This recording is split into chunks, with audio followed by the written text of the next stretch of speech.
So lately, a lot of weird shit has been going up on the trending Twitter page. Here's one. He's real. Fans of Minecraft YouTuber Dream are stunned after he shares a photo of maybe himself rocking fingerless gloves, leading many to believe he's a real person and not a poorly drawn illustration. Here's another. I don't even know what this hashtag is, it's just a bunch of letters, but it says, fans of Dream, a YouTuber and popular Minecraft player, are tweeting a collection of random letters to show their support for him and the fandom and to annoy the antis. What the hell are the what is this, like is this like a race war? Like, what do you mean the antis? Like the battling of the century? But here's the part that gets me, right? So this is number 4th in trending. Do you know what stories this was beating? This, like, complete non-story. Do you know what this was beating? An earthquake of a magnitude of 6.4 struck a town in Croatia on Tuesday, alright? Now, I know no one gives a shit about Croatia, alright? But still, like, real-world events, nah, dude. Fans of Dream battling the antis. Yeah, that's what we want. Dude, a lot of even weirder shit has been trending on Twitter, and at this point, I just have to assume that it's just completely intentional, because, I mean, the type of stuff that's streaming. Here we have breaking news story from Def Noodles, the satire master himself. You might know this guy from every comedy club from California to New York City. He says, breaking news that will most definitely change your life. James Charles apologizes to streamer Quackity for accusing Quackity of being an imposter in Among Us. James said he was in a dark place. Dream later... Okay, I can't read this. I can't read this anymore. Fuck this shit, dude. Alright, listen up. Dream's getting a lot of shit for engaging in the parasocial relationships with his audience. Now, if you don't know what that means, parasocial relationships are types of bonds that form from audience members with creators that they watch, where an audience member will sit down and they'll watch a YouTuber for a while, almost to the point where they feel like they know the YouTuber personally, and they feel like this YouTuber is their friend, when in reality, the YouTuber either has no idea who this person is, or if they know this person, they don't care, they don't share the same, like, reciprocal, affection to the audience member that the audience member shares to the YouTuber. So, oftentimes, and this happens a lot with streamers more than YouTubers, but streamers will get criticized for playing into the parasocial relationship with their audiences, by basically saying, like, hey, audience, you guys are my friends, I love you guys, to sort of, play into that parasocial relationship without actually giving a fuck. And the reason why they do this, of course, is so that their audience can, give them more money and give them more, watch hours and attention, because they feel like they owe it, because they see these people as friends, whereas the YouTubers see, their audience member as just numbers, just another number on the screen. Now, here's the deal, alright? I've always said YouTubers are not responsible for their audiences at all. It's always up to the audience member. If they want to become, like, your best friend and you don't give a fuck, that's on them, alright? They're choosing to put all this stock into people that they watch online instead of simply just watching the show. Instead of simply just watching the stream and understanding that this is a streamer, not my best friend, or not my friend at all. This is just somebody I watch every now and again for entertainment. It's always up to the audience, alright? So I see a lot of people freaking out at Dream, because he's sort of playing into it, and we're gonna read his tweets in a second here, because they are cringy as fuck.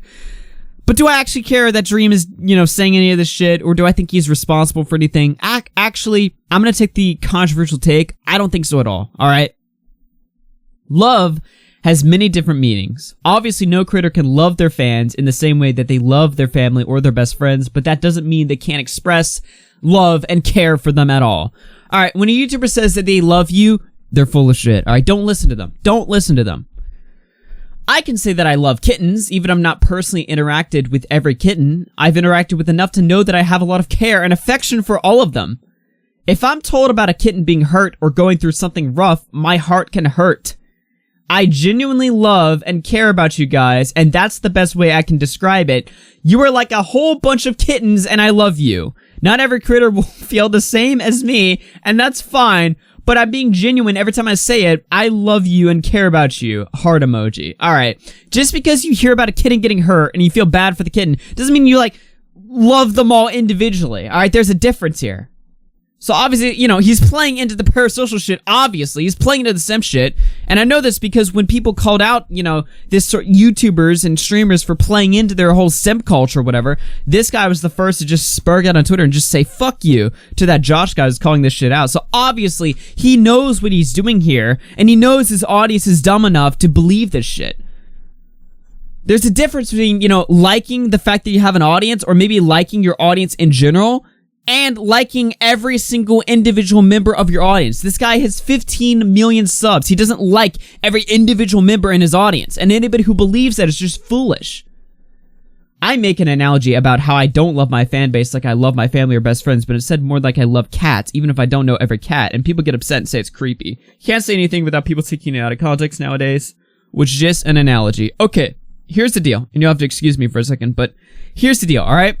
Even though I think Dream is cringy as fuck and I know exactly what he's doing, do I care? No. Because ultimately, it's the fan that chooses to put all their stock onto these people individually. It's their fault, alright? If you're gonna become Dream's best simp subscriber, it's your fault. Why would you do that? Just look at these people as what they are. They're just YouTubers. They're just people you watch every now and again for entertainment. It's nothing more. It's nothing more complicated. Just look at them as that, alright? And if you're going to, invest all your stock into this or whatever, then that's on you. And a lot of people say, like, oh, well, Dream's fans are kids. They don't understand the difference between somebody that you just watch every now and again for entertainment and somebody that you look at as a friend. So, he's kind of playing with these kids' emotions and, like, playing into what they're saying or whatever. And I just gotta be honest with you, I understand the argument, but it's stupid to me, alright? When I was a kid, I didn't get, like, so unconditionally attached to people that I watch. Even back when I was a kid, I understood that YouTubers are YouTubers. I don't know these people, and there's a difference, alright? So, I understand the argument, but I don't buy it. I'm sorry, I don't buy it one bit.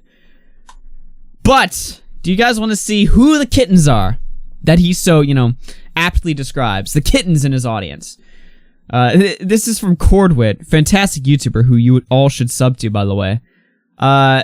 His kittens are drawing gore art of Dream cutting himself.